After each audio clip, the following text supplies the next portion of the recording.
This past weekend was the Giants Live World Log Challenge and World Open, and we've added another trophy to the collection. Very fortunate to come out on top. I'll go through a full comp recap, everything that happened, but this is my 11th professional international victory in 20 shows. It's 55% win rate, meaning I'm the second highest win rate right now of all time behind Mariusz Pudzianowski, and my podium streak is extended to 18, which is pretty cool. Very, very cool. I'm enjoying Strongman a lot. I had more fun this weekend than I've had at the shows in the past, and in the past little while. And it's not because a show is better or worse. I think sometimes it's just surrounding circumstances and the pressure you put on yourself. You can't expect them all to be the most fun thing in the world, but I really did enjoy myself more this past weekend than I have in the past handful of shows.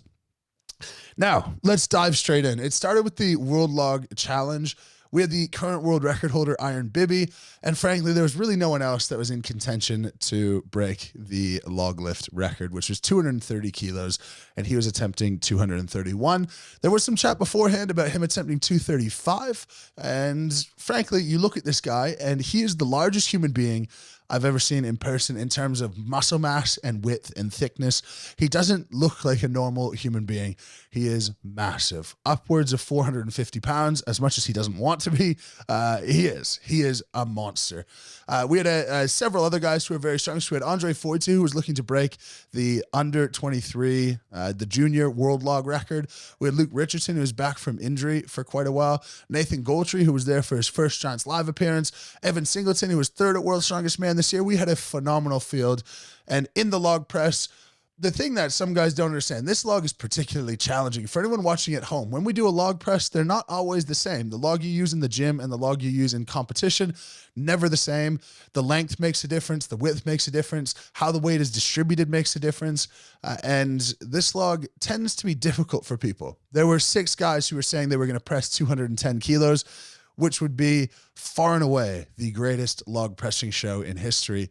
That did not shake out. We started 170 kilos. Everyone but Patty Haynes got that. Patty at his first International Giants Live, totally thrown into the fire. If there's one event that he wouldn't have wanted to do off the bat, it would be a log press.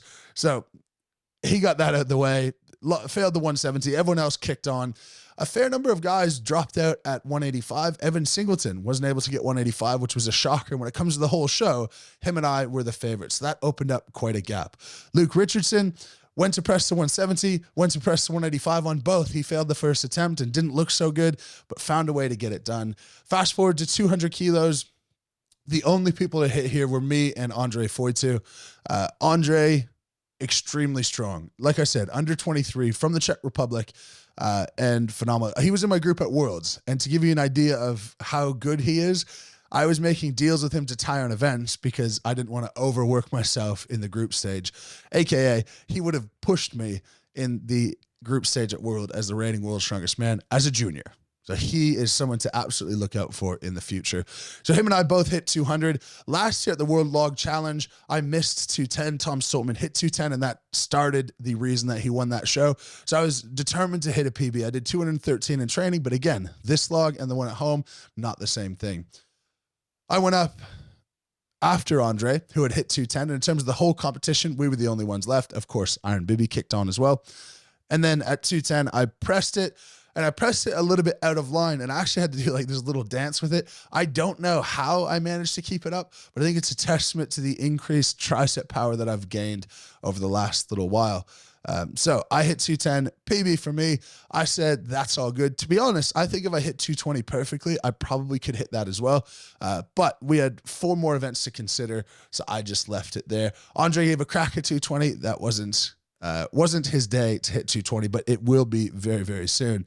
Iron Bibby, of course, 200, no problem. 210, 220, all no problem. It seemed like the hardest thing for him was just getting the log situated on his lap all the way up to 231 kilos, which he pressed very smooth. I watched this in person. I watched this live. It's so cool to see because he is so powerful. 231 does not look like his limit. He actually has a ring that says 240 on it. I think 240 is his all-time goal for the log press, and hopefully him and I can go head-to-head on the axle at some point. I took a picture with him. We'll pop it up, but him and I both flexing our arms, and it's like these are the two overhead world record holders, and we could not look more different. Now, to address something that happened during the log press, Nathan Goldry from America, his first Giants Live, his first event, man, I feel so bad for him. He dipped with the log, pushed up to 200 kilos, was grinding with it, and then something happened in his lower extremities. I've heard rumors about what happened, but I would say I'm as close to knowing without actually knowing as anyone. Nothing's been publicly disseminated yet. Something went wrong with his legs. I don't know what. I'm not sure that anyone knows exactly what, and if they do, it's being held with him and his family. He was sent off to hospital, and I want to talk about Giants Live and the job that they did in terms of the medical side. 99 times out of 100, you don't need a doctor at a strongman show. You know, even if you rupture a bicep, you don't need a doctor there. We needed a doctor there in this circumstance, and the reasons don't really matter, but we needed a doctor, and that doctor made the best decision in the moment to send Nathan to the hospital as quickly as possible to get looked at. He was seen, and he's going to make a full recovery, I presume. But he was stabilized because of the work that Giants Live did over and over and over and over, paying for a doctor that didn't need to be there the vast majority of the time. If that doctor wasn't there, we'd be having a very different conversation, and the video would have a totally different tone. So I'll leave that one there. But thoughts are with Nathan. I'm going to be the first one when he makes a recovery, pushing to try to get him back to invited to Giants Live. He did OSG. He did well at OSG. He proved himself. He's strong. He's a great dude. I don't know him that well, but he seems like a great dude. And it's hard. It's really hard for that first event to have to be the one where something goes wrong. But definitely thoughts are with him. So that was event one, was the log press. Event number two was the truck pull. Now, I was getting some shit beforehand because I was going along with a level, checking the level of the floor. And Darren said to me, what do you want to do? What do you want me to do if it's not level? Do you want me to change the floor? And no, it's just nice to know. Those little details for me are things that give me peace of mind and help me sort of know what I'm up against and what I'm in for. So if there's a little, let's say, curve up at the end and guys start failing at the end, you know that it's not because they're tiring out, it's because it's particularly hard, and I would then pace myself differently. So there's a purpose behind doing that. But anyway, truck pull started. Paddy Haynes was the first one out, and he pulled a really good time at 29 seconds. Now, 29 seconds is really fast for an event like that. And watching that in the back, I had the feeling of like, here we go, because you miss one grip, you have one bad pull, and all of a sudden you go from first to seventh and you're losing major points. I go out there with Andre, and at the time, Luke Richardson set an unbelievable time at 23 seconds and change. I go pull, in my first pull, my hand sort of slipped on the rope. So not ideal, not a very good start.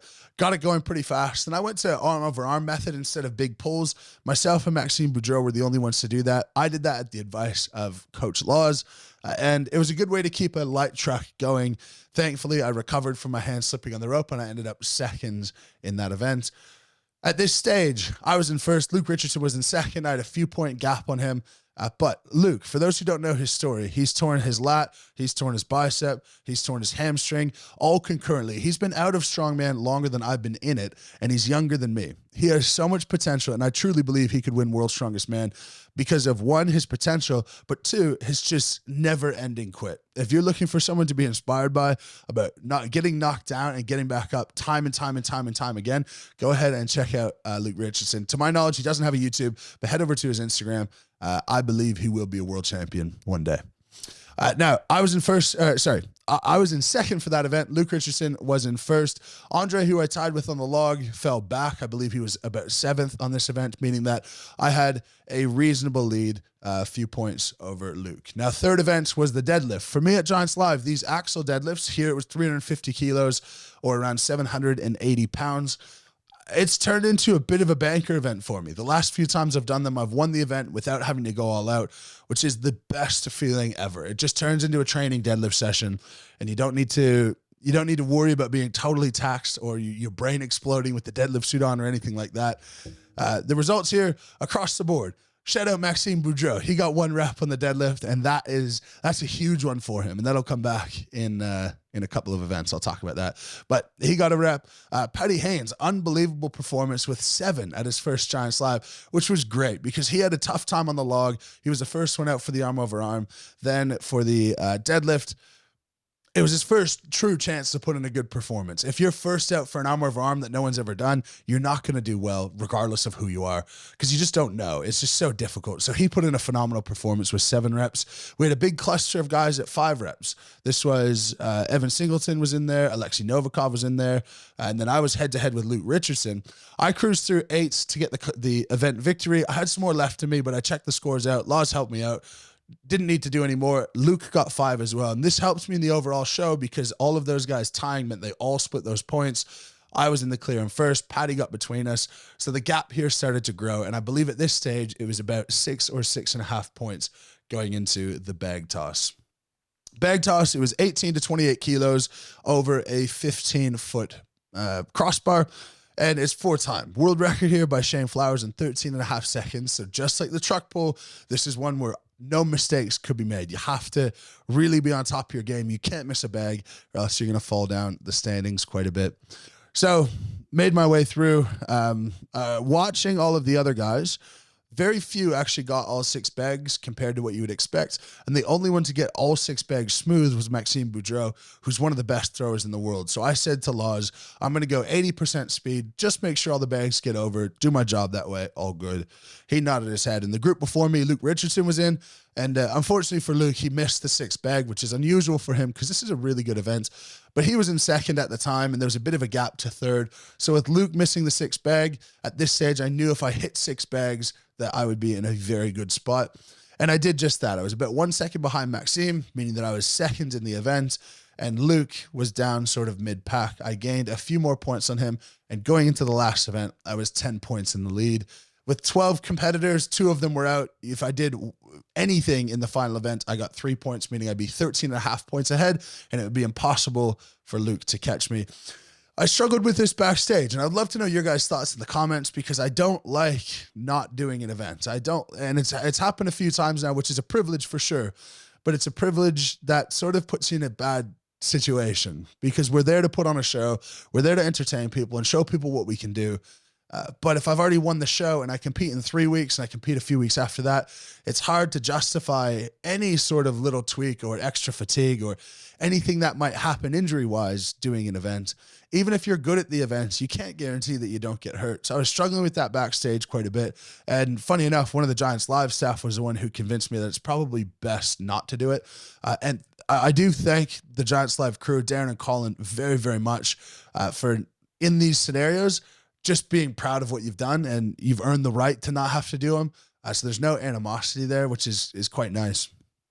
But I ultimately decided in the power stairs, which was 200 kilos to 250 kilos, you carry those up a few steps each. I decided to do what I had to do to win, and that was it. I've got Giants Live Vegas in 2.5 weeks. So it's a quick turnaround to that. And my schedule just doesn't slow down for the rest of the year. So I decided to take the victory, but very much reluctantly. Reputation-wise, I don't like how it looks. I'd like to be known as the guy who always gives 100%, and I do. But when I don't have to, it's just hard. It's hard to know what to do. And personally, my brain switches off a little bit. So it's hard for me to be bought in. And if you're not totally bought in and you're lifting huge weights, that's when injuries are most likely to happen. So that was ultimately my decision. I ended up winning the show with a 4-point gap on 2nd place. Now let's talk about the rest of the podium because the whole podium is guaranteed invite to Giants Live. Maxime Boudreau ended up in 2nd. He won both the bag toss and the power stairs. I was speaking positively about Maxime on my live stream the day before the contest, and I was getting a bit of blowback for that, saying I was comparing Maxime and Tom, where you like, if you get the good version, now granted, I'm talking about old Tom when he would just turn up to turn up. When you get the good version, they are unbelievable, but there is another version where they're not as invested, not as interested. And we got the good version of Max. I was so happy to see that. Canada 1-2 on the podium. He needed to do that to get his invite to World's Strongest Man. He would not have had a guaranteed invite. So now he's got a good period of time to be able to prep for that. And he told me next year at World's Strongest Man, there will be 2 Canadians on the podium. I can let you guys speculate on who he might have been talking about, but Max is certainly confident. He's ready to go, and he's got a good period of time. I would keep an eye on him. Absolutely, I would keep an eye on him. In third place, I am so proud of Luke Richardson. He has been knocked down so many times, and he was consistent all through the show. All the way from being nervous on the log press, almost dropping 170, almost dropping 185, to being able to hit those. That was the make or break. If he lost his head on 170, he would have been sort of mid-pack in the whole competition. He was very good, won the arm over arm, really solid performance in the deadlift as a more quote-unquote vulnerable event for him where he's got hurt before. 5 reps on that, not bad at all for where he is in his comeback.